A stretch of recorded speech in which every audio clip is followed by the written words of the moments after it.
Hello everybody, hopefully you can hear me.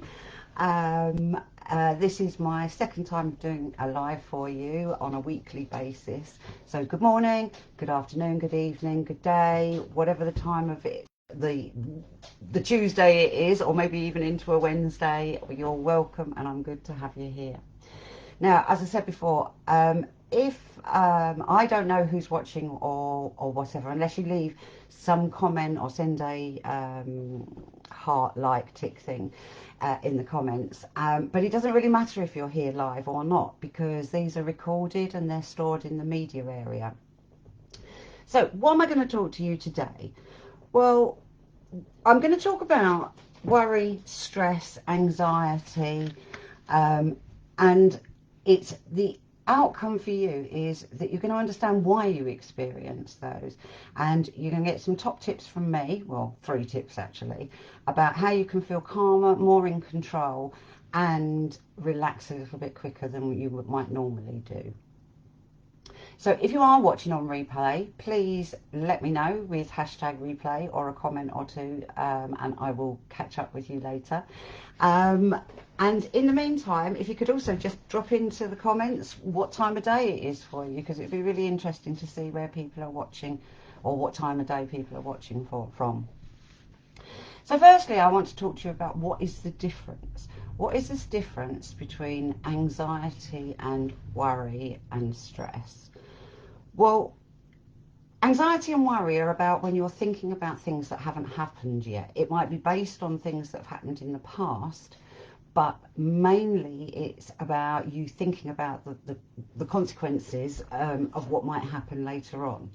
And there is also some kind of thing about that it comes from within us. It's, as I said, it's about what hasn't happened, so it's imaginary, it's not actually happening to us. Stress, however, is how you are reacting to something that is happening in the now, about how it makes you feel. And there's this kind of sense of it's being done unto you rather than coming from within you. But for now, for today, I'm going to take the terms worry, stress and anxiety as, being the same thing. So they're interchangeable and neither one means the other, because words actually have meaning to the individuals. It's not always the same meaning across the board. So I mentioned the title of this is A Time and a Place for Worry, Stress and Anxiety. And there really is in our lives, because we couldn't survive without having them. It's very much a survival feature that comes from when we were back in the caves. We're programmed to look out for danger, and we're also programmed to look out for safety.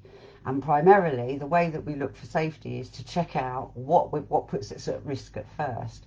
So many thousands, hundreds of thousands, millions of years ago, we would be on the lookout for predators, lack of food, being ostracized from the tribe. But nowadays, we don't have big woolly mammoths that we need to actually be aware of. We don't have this famine where there isn't enough food. And we don't often have that burst. We don't use our energy to work it off. So what happens when we worry, when we stress and when we're anxious is that we release cortisol and adrenaline into our systems. And many of you will have heard of the flight, fright or freeze, excuse me, fight, flight or freeze response, which again comes from how we protect ourselves.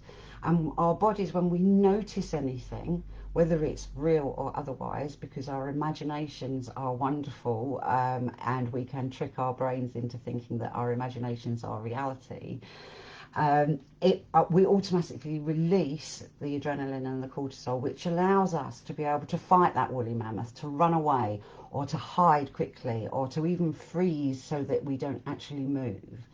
And it allows us to use those chemicals up, the hormones up. But unfortunately, in today's 21st century, there aren't a lot of woolly mammoths, so we don't actually get to do a lot of running away or fighting. So what we do is we have the elements in life that scare us, that worry us, that cause anxiety, that we're not sure about. And in many cases, like if you've had a heart attack or heart surgery, you can be worrying about that it might happen again. Or in my case, that I might not notice that I had a heart attack in the first place. So what the interesting fact about all of this cortisol and adrenaline is that it can take a long time to burn off, to metabolize in the system. So even though we might be stressing and anxious or worried about something in the here and now, it's not it turns off on and then turns off again. It can last for a long period of time. But this is to make sure that we do stay safe, that we do thrive, and that we do survive, and we do look after ourselves and our well-being. But nowadays, it's things that can stress and worry us that are the simple things. So, like, for instance, today, getting ready for this live, I was actually thinking to myself, do I put some mascara on? Should I put some lipstick on? What will they think of me? How am I going to look? And what that was doing was my anxiety, or my thoughts at that time, were kicking in about, do I fit in with the clan? Am I acceptable? Because if we go back to the caveman analogy, if you were excluded from your clan or your cave people, then your chances of survival are very, very minimal. Now, I have to say, I didn't actually spend a lot of time thinking about it. I just chucked on some mascara and a bit of lippy, and that was me done. But it was interesting to realise that as I was getting ready, that I had that thought. But I let it go. The flip side of keeping ourselves safe and secure and ensuring our survival is that we have other hormones that get released that tell us when something is going right. So going back to the makeup thing, what I was actually looking for was the oxytocin that tells me that I fit in with the people that are around me, that I am accepted. But there's a couple of other feel-good chemicals and hormones that get released too. And that is dopamine. And dopamine is one of my favourite ones, because that's that feeling of greatness when you've achieved something, or you feel that you've been successful, you've got a task that you want to do, and you feel such pleasure in that achievement. Serotonin is another one that contributes towards wellness, well-being, happiness. It helps you with your sleep and also with your digestion. And it is something that is often, when people are depressed, that is quite depleted, which is reason why a lot of the medications increase or suppress serotonin from being released. And endorphins is another one that we get a lot of the time. People think about it as the endorphin rush after exercise. And yes, it is. It is something that it's another well-being, accomplishment kind of feeling. But adrenaline actually gives us the energy to do things that we might not have been able to do previously. Hence, when you've heard that story about a mother's child being trapped underneath a car, and all of a sudden she's able to lift that car up to be able to get the child out. Well, without that adrenaline rush from the shock of the experience, the mother wouldn't have been able to lift the car up. So there is a good side and a bad side to the chemicals that we have, but ultimately, when we think about adrenaline and cortisol being a bad thing, it's not. It's keeping us safe. It is something that we are regularly on the lookout for, and it's cortisol that makes you have that feeling of do something, change something. It doesn't feel right, which can be that feeling of anxiety inside. So I've got a question for you. Is anxiety, stress and worry all bad? If you drop in the comments what your thoughts are on that, then I can probably get back to you, because it'd be really interesting to hear what your thoughts are. Because managing stress and anxiety, the goal isn't really to get rid of all stress and all anxiety, because it would be totally impossible, because we wouldn't be able to keep ourselves safe, as I mentioned a little while ago. And they actually do keep us healthy. They help us get through life.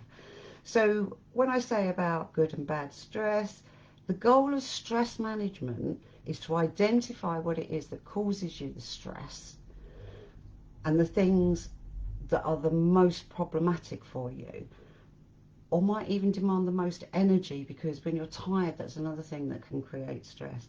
But to find ways, to find strategies to be able to overcome them and to manage them.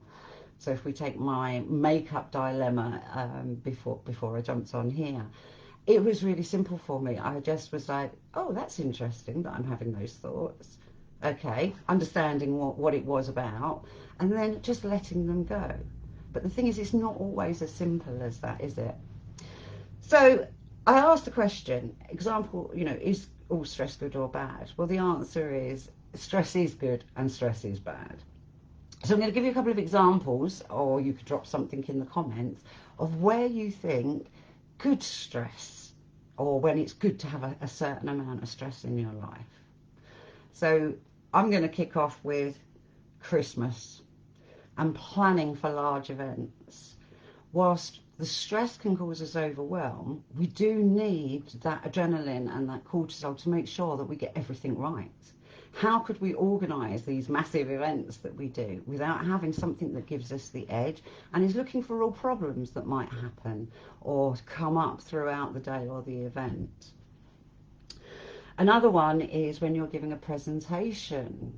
And again, this can cause people lots and lots of stress and anxiety. I do talks. I find this really stressful, but if you put me in front of a room full of people, it wouldn't be the same thing. But it's that thought of going in and what could go wrong that causes the anxiety and the worry. But the way I reframe it is, actually, it's what gives me the edge. It keeps me performing at a high level. It does help me look out for pitfalls that might happen and come across in the day, but it is there for an important reason. And just before taking part in a sporting event, you need that little buzz. And I often say to people, is it nerves or is it excitement? Because they are quite similar feelings, and a lot of us feel them in our bodies in a very similar place as well. I tend to have that feeling of butterflies in my stomach, and sometimes I don't know whether it's butterflies or whether it's the anxiety flies. But I do know that when I get them, it means I'm going to be doing something that's really important to me. So, can you think of anything else? Maybe being an actor on a stage, very similar to doing a presentation, it's good for. If you are meeting your future in-laws, a little bit of stress is good to make sure that you're on your best behaviour. But yeah, there are places in life where we actually do need that stress. And whilst life is very different, as in we don't have our woolly mammoths or creatures that are going to come and attack us, we do have things in life that affect us. Bad stress, bad anxiety. Well, they can't. That's when it's you that is creating the worry. As I mentioned earlier, it's you're thinking about the future and things that haven't happened. You're thinking about relationships that you have and the problems that there are potentially in them, or things that have gone wrong, and how can you put them right. And a lot of it is really out of your control, because it's not happened yet. You're thinking about the future based on experiences from the past, and you can't mind read and you can't tell what's going to happen, but we do it nonetheless. And although there's nothing that we can do about it and there's no real reasons, it is us that is creating that, because we could actually park whatever it is that we're thinking about and not worry about it. Survival stress. Now, I think this is something that comes into play when you've had a cardiac event or a heart attack. It isn't good stress, because that's the last thing that we want. However, it's caused by our survival, which I mentioned, the caveman scenario. And when we have had a heart attack, when we've had cardiac surgery, when we've, our life is tipped upside down, and we literally have had our lives saved. And it's scary, and it really is scary. And I mentioned that, you know, I worried so much about so many things, remembering to take my pills, remembering that actually, you know, how to look after myself. Am I eating the right foods? Am I doing enough exercise? What's moderation? And am I going to have another heart attack? What is that feeling in my body? And it was so overwhelming, but it was all part of the natural good stress because it keeps me safe. But I was letting it run over time, and making it make me feel worse rather than actually making me feel better. And then there's environmental stresses, and that's when you've got your next door neighbours playing loud music, or you've got the builders outside that are digging up the pavement, or being in overcrowded spaces.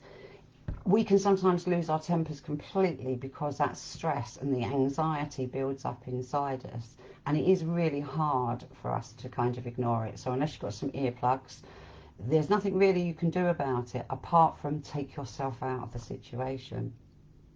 And again, fatigue, overwork, not taking enough rest, not enough self-care, that can it is a stress in itself. We need to get proper sleep. We need to give our brains a rest, and we do need to take care of ourselves. And hands up, I'm maybe not the best person in the world at doing it all of the time, but I do try. And time can create bad stress because of the pressure that we put ourselves under and other people put us under. And whilst this isn't one of my tips, it is learning the ability to say no. And no can be a complete sentence, but it is often no for now. So if you feel that you are letting somebody down, or that you know, by saying no, you're not being a good person, that's not necessarily true. Sometimes you can say, no, I can't do that right now, but you can at a more comfortable time, or I just can't do that, and maybe give some suggestions about what alternatives there are, or an alternative that you can do instead. So that would be my sneaky tip in there about feeling pressured by the asks of other people on our time. So have you noticed that some people can deal with stress so much easier than others? And it can be the same kind of stress, same kind of situation, circumstance, but you've got person A here that it just shrugs it off and walks on by, and yet you've got another person that finds it really, really hard to let go. So it is actually something that is within all of our control, and I don't know whether or not I can share my screen with you. Let me have a look. Oh, no, I can't. That's such a shame. If we were on Zoom, I could actually show you. So I'm going to actually have to dig out some pictures and hope that you can see them on the screen. I will post them in the comments after I've finished. But what do you... Oh, make sure it's straight. What do you see in this picture? Type in the comments what you think you can see.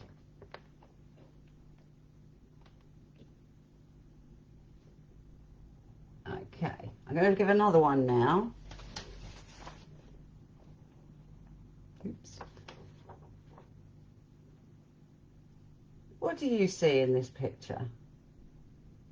It's really weird holding a picture back to front on the screen in front of me and seeing myself. Hope I'm not wobbling too much.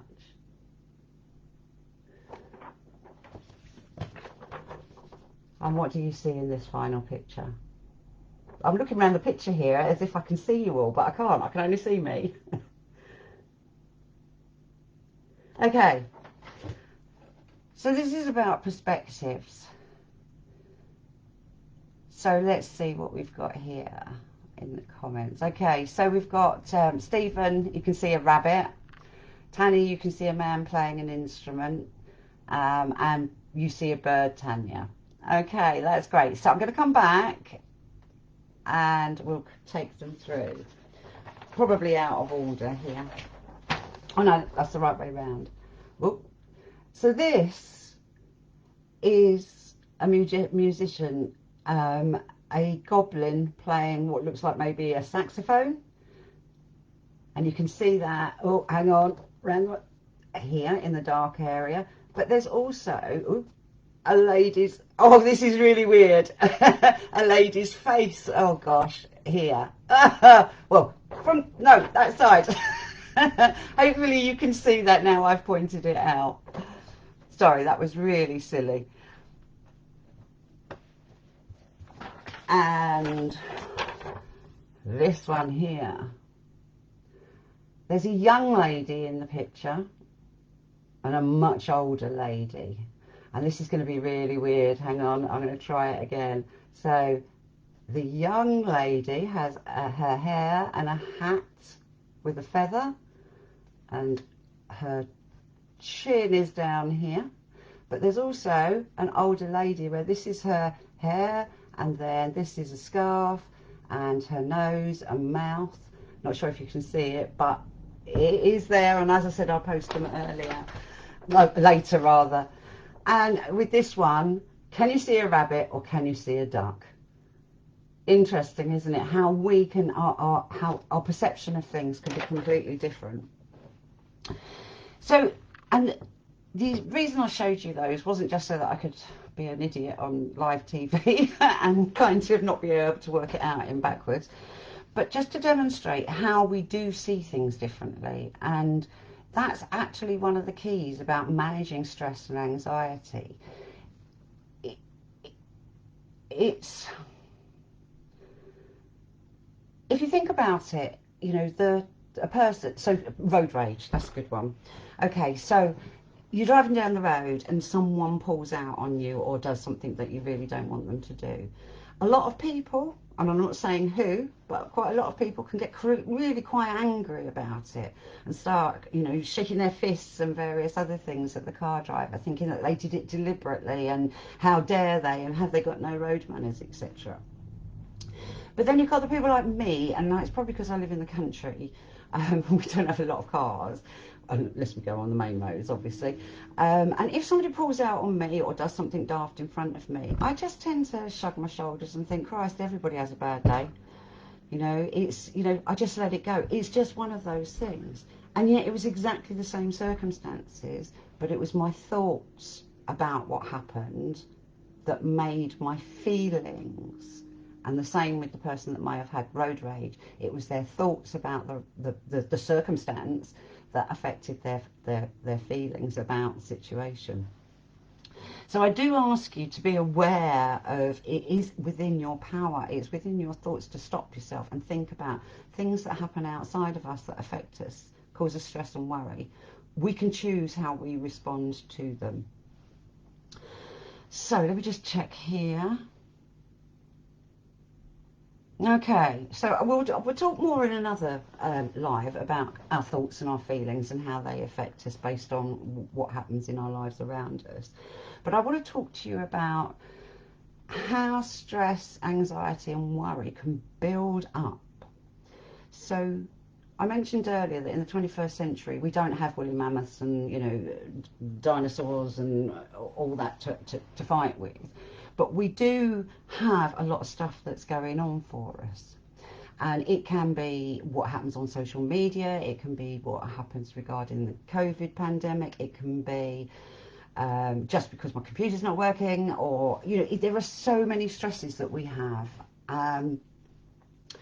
And some of them we don't actually really even notice at first, and that's why I want to tell you the story about the boiled frog. And if you're a bit squeamish or particularly passionate about frogs, I suggest you don't pay attention to this bit. Now, I don't actually know how true this is, but there is a story that one of the universities in America decided to work out what happened to a frog depending on the amount of stress that it was given. So in this first experiment, they put a frog in a pan on a rock and filled it with water. And then they slowly turned the heat up for the frog. And gradually, as the water boiled or became hotter and hotter and hotter, the frog paid no attention whatsoever and just sat there because it hardly noticed that anything was happening or changing. And you can guess the end of that story. I'll leave you with your imaginations. The next part of the experiment was to boil the pot of water and then toss the frog into the pan of boiling water. Well, you can just guess, can't you? The frog's going to hit that boiling water and it's going to be straight out because it's such an intense event. The metaphor, because I can't believe that people actually did that, but it is a metaphor for how stress, worry and anxiety builds up. We need to be aware of what we are doing and how we are reacting to situations, because it can build up slowly and creep up on us so that we hardly even notice, and then one day it is overwhelming and it becomes too much for us and we don't jump out the pot. We behave very much like the poor boiled frog. So what are my tips for you for today? So I've got a question first of all, and you know, I'm guessing that if you're listening and watching this, it's because you worry. But what I'd like you to do is just think back over the last year or so.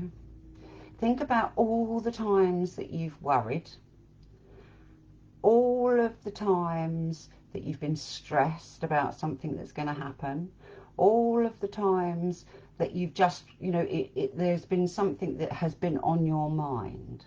And just consider for me, of all of those, what percentage of them actually happened? So I'm not quite sure how to do this because I'm not professional at it, but if you want to just drop into the comments what percentage of your worries and concerns, stresses and anxieties that you have thought about in the last 12 months have actually materialised to be as bad or even not and happened.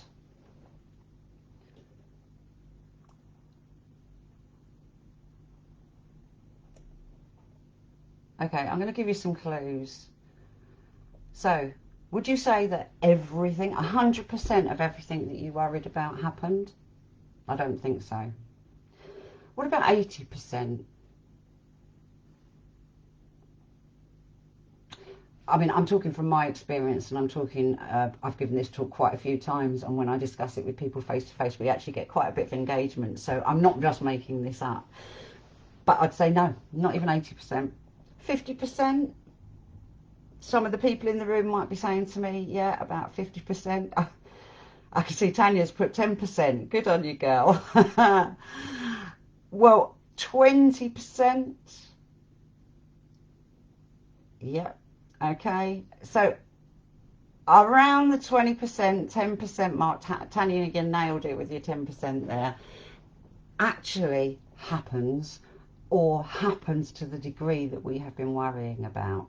So we are spending 80% of our time, our worries, worrying about things that don't happen.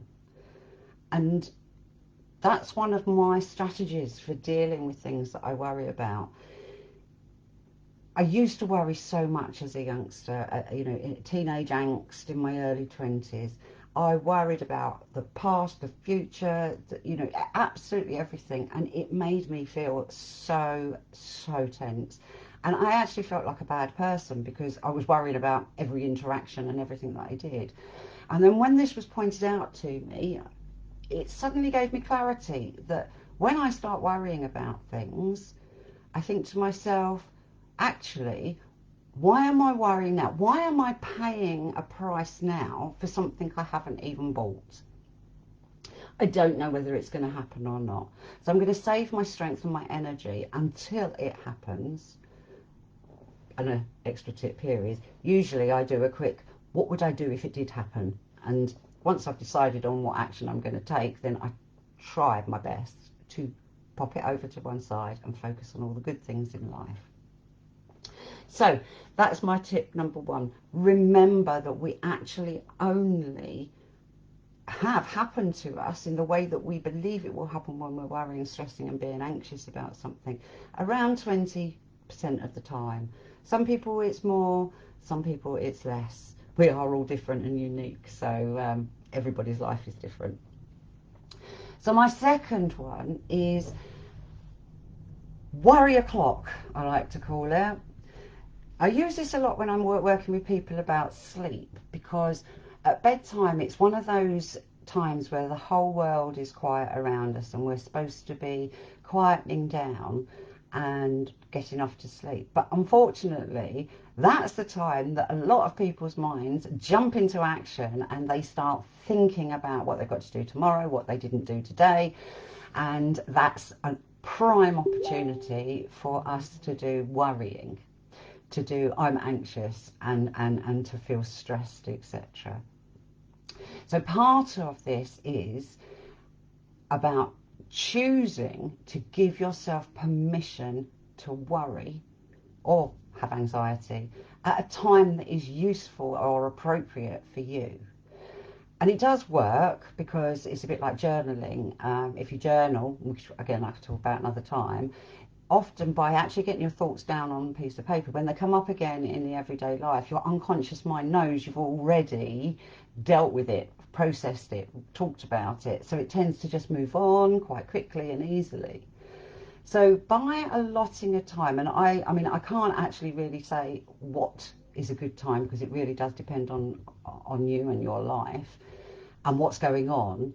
Definitely a good 4 or 5 hours before bedtime, because you don't want to have those thoughts still with you. Get your phone or an alarm clock or set a reminder somehow, somewhere. Or Alexa's pretty good for doing that. And just say, I am going to give myself 10 minutes to worry about all of the things that I have on my worry list, my anxious list, etc. And how you do it is completely up to you, whether you sit and write it down for 10 minutes, which is a bit like journaling, or whether you just do what you normally do, sit in the chair and worry perhaps. But just allow yourself to have those thoughts, those moments where you can be you and give yourself permission to actually worry. And then when the timer goes off, you can thank yourself for having those worries and get on with your day. Now, the secret to this worry clock, oh, excuse me, dog barking. The secret to the worry clock is actually about shutting the door. 1 second.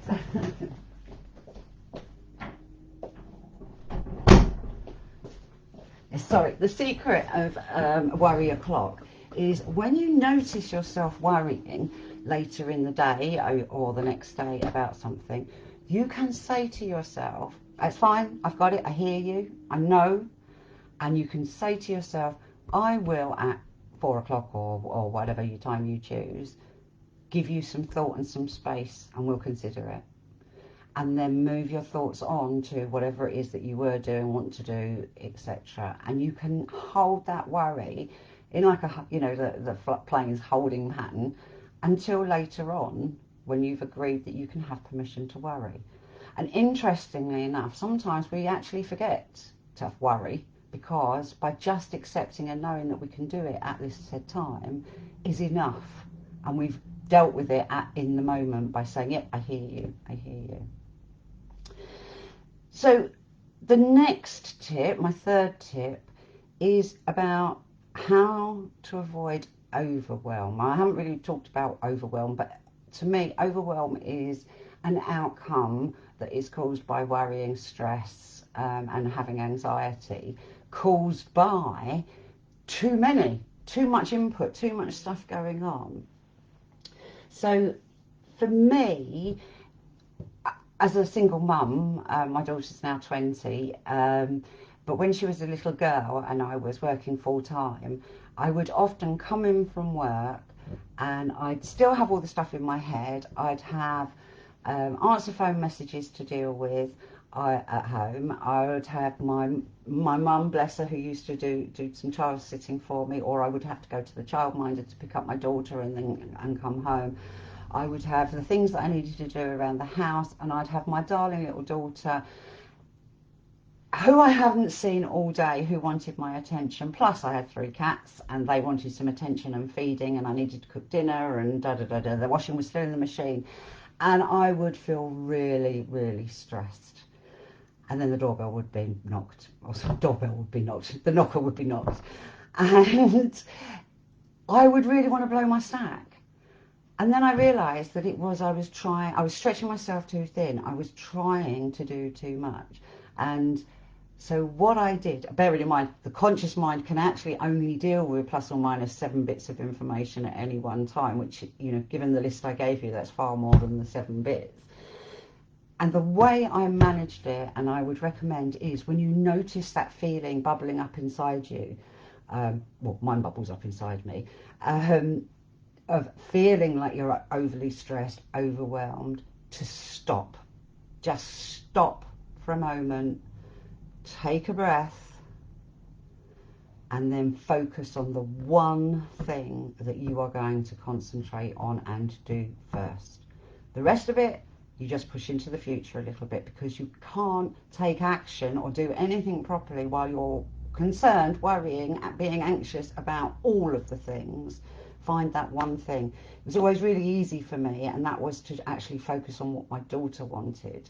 And once she was happy and settled, I could then start thinking about the other things. And again, I would choose that one thing that was going to make a difference, that I was going to do, get it done, and then carry on through the list. And by doing that, taking the breath, taking the moment and the stopping, it just gives you that little bit of calm that allows you to take back control.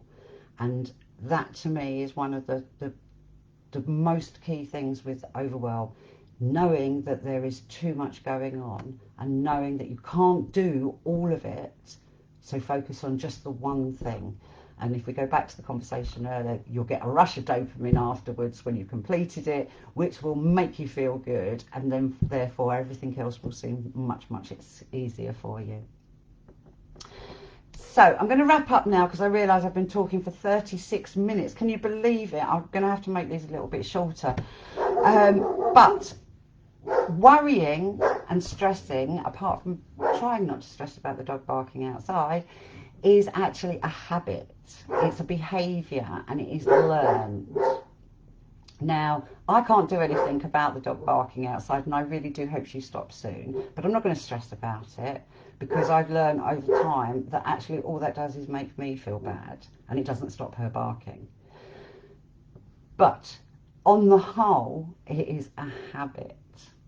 So as much as, and I believe that once you've had a trauma like a heart attack or a heart surgery or cardiac arrest, we can kind of get traumatized into feeling anxious and worrying and, you know, all of the stuff that I've been talking about today. And it becomes a habit, because habits are created by a high emotional experience or by repetition, doing something over and over and over again. It gets moved from your conscious mind to your unconscious mind. If you want some examples of that, think about driving a car. First of all, you were doing it consciously, and it was a hell of a task.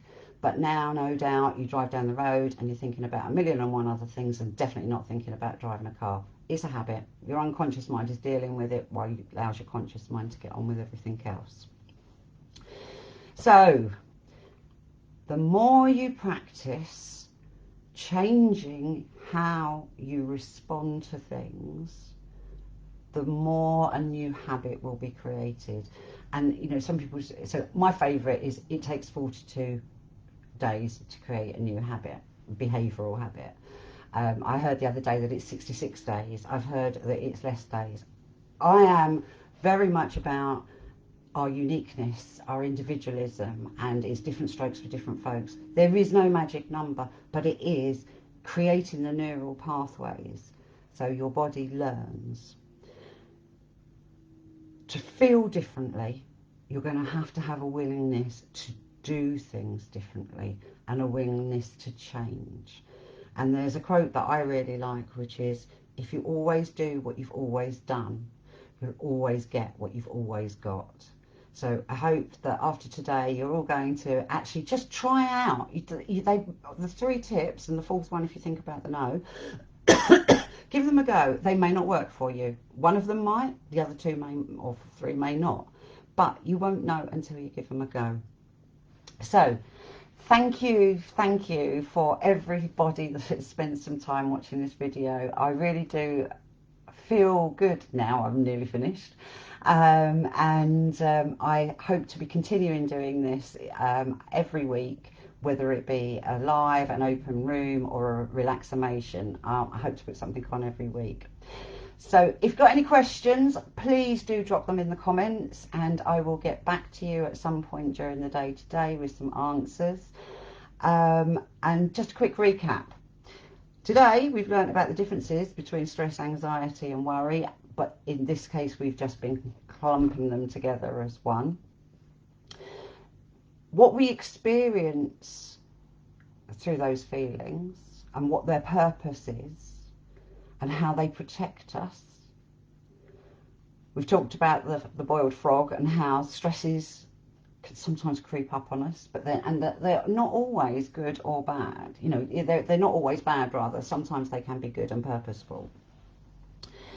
And not, well, you know, there's the no, learning to say no. But the 3 tips from today are: not everything that we worry about happens.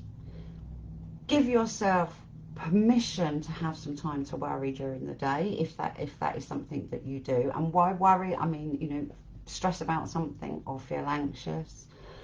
Try to be positive and find a solution rather than just spiraling, but you know, give it a go.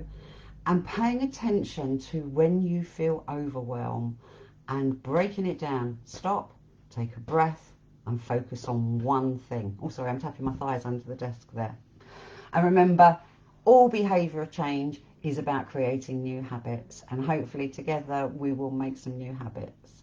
So leaves me to just say, if you're interested in learning more relaxation, I do have some hypnosis downloads on my Facebook page, and I also have a hypnosis download about helping you to find solutions from within us, because I'm a great believer that each one of us, no matter what the problem circumstance is, we have all the answers within us to find that.